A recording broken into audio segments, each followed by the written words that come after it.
African Americans can't dig into their history back too many years before we're in peril.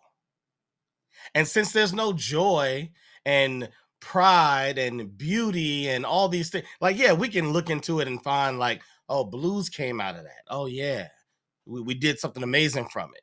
We can find recipes. Hold on, hold on, hold on. I didn't make that face about Puerto Rico. Hold your faces. Hold on, Mitchell and Ness. Hold on.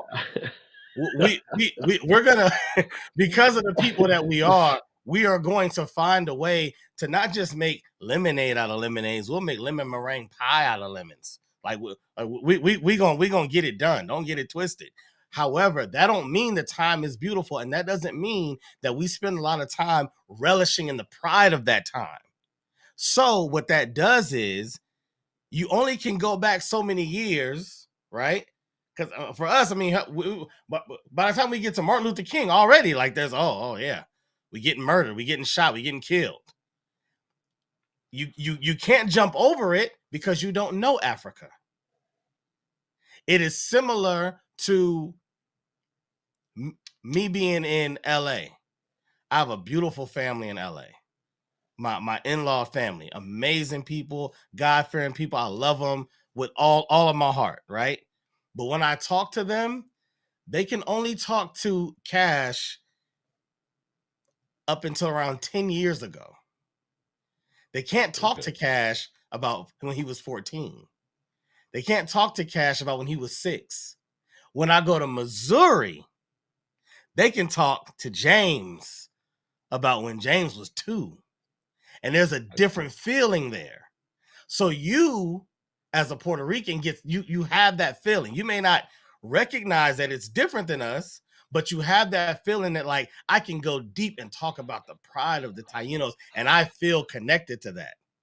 Okay. I'm saying Well, but I'm saying so our to existence is more like me in LA, where it's like, no, I can kind of go back to this point, and then it gets a little ugly, and then I don't know the other side. okay, so to go and to rebuttal on that, and not really, it's not really a rebuttal because I understand what you're saying. I wasn't raised in Puerto Rico. I told you I was raised in Dominican Republic, and then I went to Florida, right? So I took the due diligence, right, to go back and learn these things. And that's why my love and my pride came even more and stronger than it was. You know what I'm saying? It came from me. You know what I'm Okay. saying? I learned my dad taught me the Dominican history and Dominican Republic and how it goes and how far, our family goes and the name and how it came about. And I know and I love I love Florida. I love Florida. Man, I love my South. I tell you, I like it is, and I love that history. I don't care Yeah. how ugly it is. I love that I come from that state. I love the way the people are in that state. I love everything about it. So you know what I'm saying. I go back as far as I can, and I even try to learn as much as I can from the history of Florida and what it was to be, in that state and what was going on at that time. You know what I'm saying? But hear So, what you're but saying, though, these are real that's quick. my due diligence Right, on that. but hear what I I'm saying, take the real due quick, diligence on that. real quick. And I want you to keep going because you're making a great point.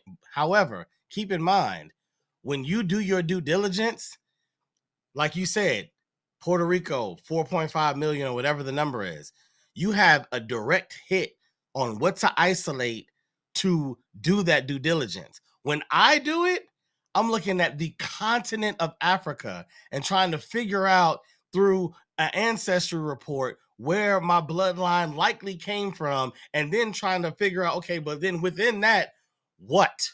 Where But what? see, You see what I'm so saying? this is It's what I much would harder say. to do that due diligence than if I knew that all of my people came from Ireland. Like, okay, cool. Now I can study Ireland. That's different than studying Africa.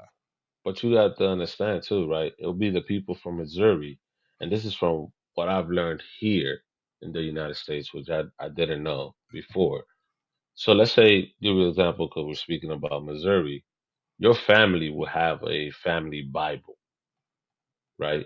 And your family Bible at that time because they didn't have birth certificate or death certificate. They will go back however many years, right, from who began the family Bible and how it worked and who was there and what was their origin and where they came from. You see, each family should have that. I'm not saying that, that you don't have it or you do have it. I'm just saying every family should have that. So Yeah. if there's something that you want to know about it, is you go to Missouri and be like, hey, who is your oldest ancestor? Okay, what's the first thing that you can tell me? How far can you go?